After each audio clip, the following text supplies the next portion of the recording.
Yellow media ఎలివేషన్లో చూస్తుంటే OG cinema చూస్తున్నట్టే అనిపిస్తుందని అంటున్నారు జడ శ్రవణ్ కుమార్ గారు. నమస్తే సార్, ఇంక మొదలెట్టండి. ఎలా మొదలు పెట్టాలో కూడా నాకు అర్థం కావటంలా. చల్లకొచ్చి ముంత దాసరం ఎందుకు సార్, ఏదోలా మొదలెట్టండి. సరే ఎలాగైనా సరే మొదలు పెట్టాలి కాబట్టి ఆ పవన్ కళ్యాణ్ గారు గిరిజనులకు కరెంట్ ఇచ్చారంట కదా, దాంతో మొదలెట్టండి. 17 కుటుంబాలకి 78 సంవత్సరాల తర్వాత అంటే కరెంట్ ఇచ్చాడంట.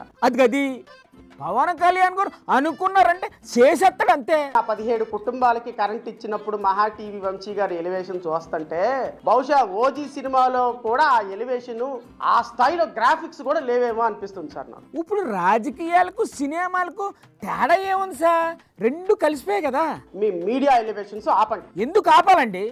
ఎలివేషన్ ఆపి ఏం చేయమంటారు? వాస్తవాల్లోకి రండి. అంటే 17 కుటుంబాలకు కరెంటు బల్బులు ఇవ్వడం వాస్తవం కాదా? 17 కుటుంబాలకి కేంద్ర ప్రభుత్వ నిధులతోటి బల్బులు ఇచ్చేస్తే ఈ దేశాల్లో ఈ రాష్ట్రంలో ట్రైబల్ని రక్షించడానికి వచ్చిన మహనీయుడు ఆయన.